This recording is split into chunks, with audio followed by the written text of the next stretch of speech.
Hi and welcome to Ali Lives Well on Less. I'm Ali, an early retired teacher currently living well on my small teacher's pension.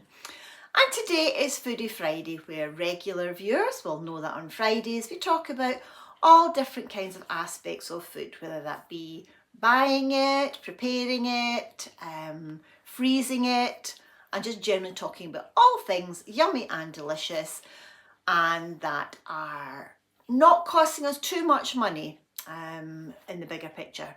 So regular viewers know that I eat a non-ultra processed food diet. I try to make as much as I can from scratch, and I try not to compromise on the quality of my food, and I make as much as I possibly can from scratch. Now, I appreciate that's not always possible for everyone all the time, and we all do the best we can with what we can access at the time. So, as today's title suggests, I am talking today about the difference in cost between the types of foods that we might eat in the summer versus what we might eat in the winter. And it was one of my lovely viewers, Paula, who got me thinking when she taught in her comment on, was it last week's Picky Plates video? Does it cost more to buy or make the kinds of things that we have in the summer because we can't bulk cook or batch cook meals and freeze them the same way we can in the winter?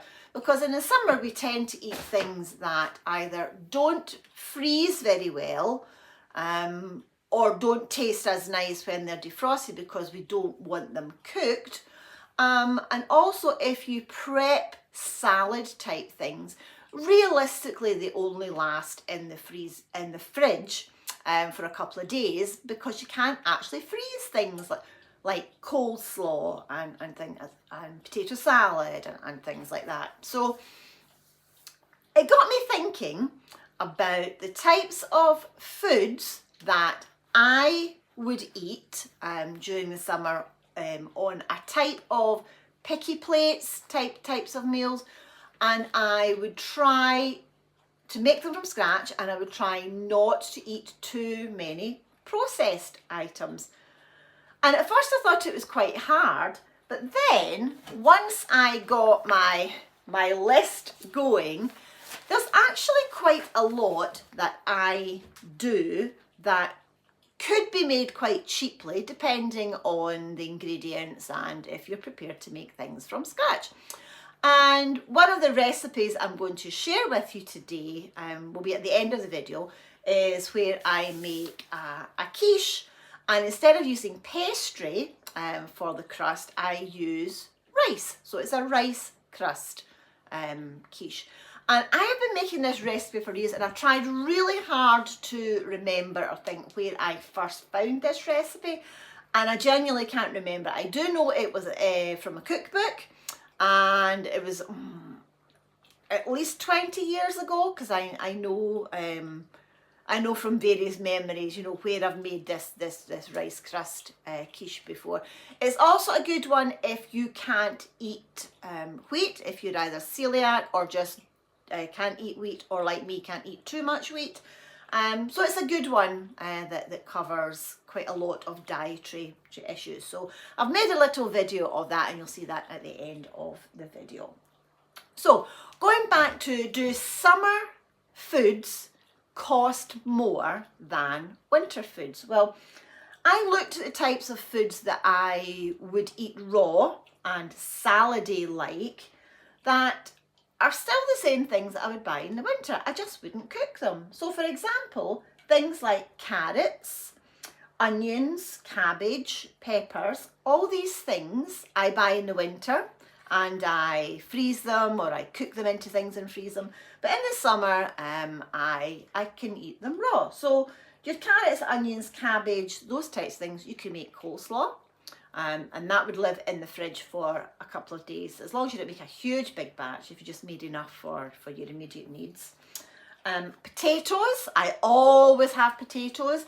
In the summer, you can either have your just plain boiled potatoes, with a salad, or you could cool them and turn them into a potato salad with mayonnaise and chives and onions and anything else that your secret recipe might have. Tomatoes. Now, tomatoes I do not buy in the winter months, mainly because they're out of season and they are shipped in from further away than I like, and they also don't taste as nice in the winter. So, but that's just a personal choice. But tomatoes tend to cost a little bit more than I would normally spend. And cucumbers are fairly cheap, and I've usually got a cucumber kicking around, mainly because Miss Luna likes cucumber, so she sometimes gets that as a treat, and that's a year-long thing. Lettuce. Now, if you buy whole lettuces, and that's definitely cheaper than buying the bagged salads. So if you're buying bagged salads, that can work out really expensive. But again, that's a personal choice. If that's something that you choose to buy, or you can buy them when they're yellow stickered, that's fine. But for me, as I've spoken before, I'm not a fan of lettuce. You can grow lettuce leaves yourself quite easily in pots in the garden or in a window box, or even just indoors. You can buy the little, you can do little microgreens, leafy things if you want some kind of lettucey type thing on your salads or your picky plates. So that could keep the cost down. So for me, I'm thinking the veggies don't really cost me any more in the summer than in the winter. I just prepare them differently, because as you know, things like carrots, onions, potatoes, they're all quite cheap anyway. Another thing that I put into salads or picky plates is eggs. Eggs, I buy them all year round. You can batch cook a big load of boiled eggs. I personally don't keep them past maybe 2 or 3 days, but I know some people can keep them in the fridge for a lot longer than that. And you can make your egg mayonnaise, your egg salad. Cheese is also something I buy all year round. Cheese can be added to salads and picky plates. Now, meat and fish. So in the summer, I tend to eat less meat and I move more towards things like tuna. I personally don't like tinned salmon, but you could use tinned salmon if you get it on offer.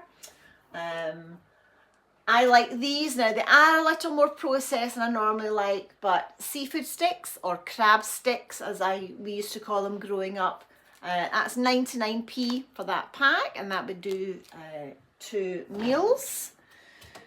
What else? Oh, since the fridge is open anyway, let's have a look. Okay, so here's some of my rice crust quiche. That'll be eaten up today. And then I've still got all my usual carrots. I've got some peppers, cucumber, and a couple of spring onions in here. So all these things can go into salads. You'll also notice as well, my fridge is open. I've got some reduced cream, and I'm going to be making some butter later on this afternoon. Here I've got hummus. You can make hummus yourself, and this hummus doesn't have tahini in it because I don't have tahini. It's probably the biggest expense in making hummus. I did put a little bit of sesame oil in it, but there's loads of recipes out there for hummus, and at 49p for a can of chickpeas, it is really quick and easy and cheap and nutritious to make, and you can do all sorts of things and dip them into to hummus. So what else? I will leave this list down below in the comments or on the blog, so don't worry about remembering. Pickles. Oh, jars of pickles. Now they are a wee extra luxury in the summer. So you can buy pickled beetroot, gherkins, little pickled onions. You can buy jars of olives. You can get the plain ones in brine. You can get them quite cheaply in Lidl. I can't remember them at the cost. I haven't bought them for a while. But you can then marinate them yourself in oil and herbs and spices and stuff and make them a little bit fancier. Obviously, I would add my own homemade bread and butter to it. You could add cheese scones. They're quite nice as a side on a salad. Oat cakes. You've all seen my recipe for making oat cakes. And the last thing I've got here is fruit. Now, some fruits lend themselves quite well to being savoury as well as sweet, and you can add, not too much, but you can add to a salad things like apples, maybe some grapes. Oranges are really good, and as I've mentioned before, pineapple works really well with something like cottage cheese. So, over to you. Do you have any frugal ideas for making up meals in the summer that don't cost a fortune, that don't have you running to Marks and Spencer's and buying they are delicious. They're little pork pies, or the nice sort of honey roasted flake salmon.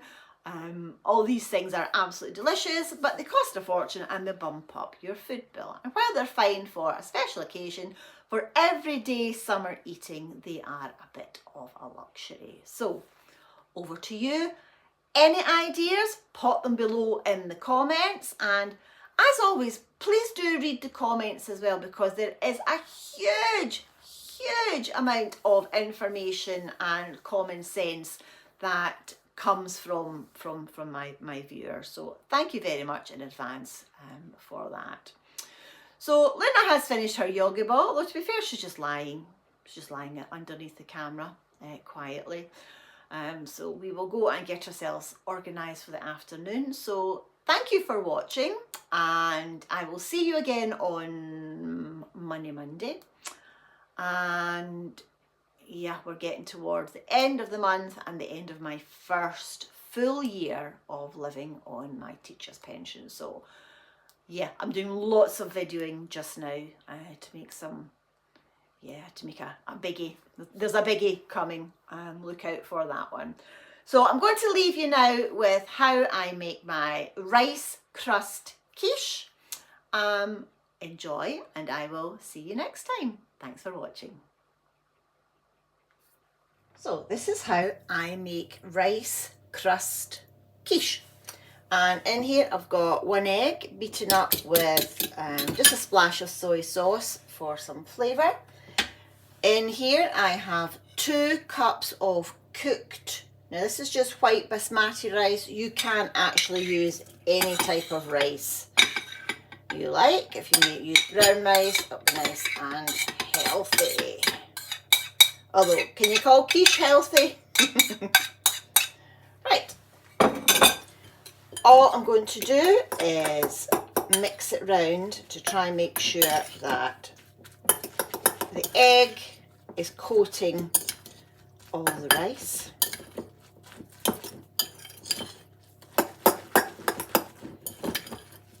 Okay, there we go.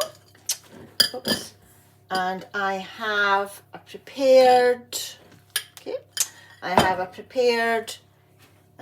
quiche flan dish. It has a loose bottom, and I've put a little bit of greaseproof paper in it, and I have lightly oiled the edges because from past experience, trying to clean cooked or baked egg off enamelware is not as easy as you would think. Okay, really easy. I do have clean hands. So in it goes. And all you're doing is flattening it down. And then you start pushing it into the side of your dish. Now, it can get quite messy. Ideally, you don't really want a thick layer on the bottom, and you do want your rice to come right up the sides. Now this is a 20-inch dish, 8 inches in old money, so it's not a huge one by any means, and you can see, yeah, the rice sort of sticks to your fingers. So it's worth taking a little bit of time and effort to get that sort of pie shell effect. guess it doesn't really matter if it doesn't go all the way up. All you need to do is make sure that the egg and the filling doesn't overflow. Okay, so it's going to get baked in the oven for 10 minutes, just enough until the egg is set. Now, I have done this crust before with some grated courgettes, zucchinis, just grated and squeezed all the liquid out, and then that of course can add extra goodness. It's also a good way to use up a glut of courgettes or zucchinis if you grow them yourself, like I will, hopefully. So that is just going to go into the oven for 10 minutes, and then I'm going to do the filling. So 10 minutes later in the oven, it's quite firm to touch. There's a little bit of browning just on the very, very edges, so that's perfect. So today I've got chopped up mushrooms, yellow pepper and some spring onions. You can use whatever you like in a quiche. If I had tomatoes, I'd use tomatoes and so on. So it's just whatever your favourite fillings or what you've got available. And just give it a good spread out. I've got 3 beaten eggs. I might do another one. It just depends if this is filled up. So I'll have to see. I might get away with 3. Because really the egg is just holding all the veggies together. I think I'm pushing it, but I'm going to leave it with 3. That's absolutely fine. Because remember, there is an egg in the crust as well. Yep, that's okay. And then, of course, to finish it off, I'm just going to put some grated cheese on the top. You could use any type of cheese. It worked really well with feta. I have cut up bits of feta cheese and stirred it through. You can make it as cheesy as you like, although you just need to watch that. This is just grated mature cheddar. You just have to watch that cheese doesn't burn. Okay, so it's going to go back in the oven and I'll check it after about 12 minutes. We shall see. And that's it. It's going back in. Okay, here we are. Straight out the oven. I can push the bottom bit up quite nicely. Risky doing it on camera. Oh yeah, there we go. And there we go. There is your rice crust. Okay.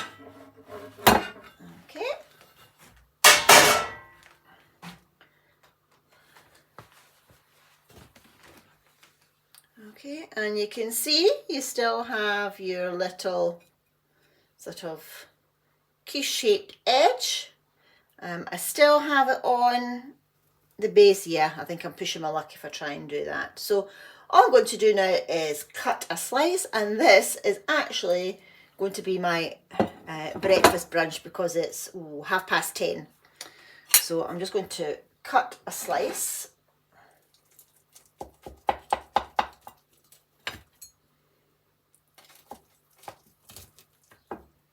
And hopefully it's going to let me do a nice, yep, there we go. Okay.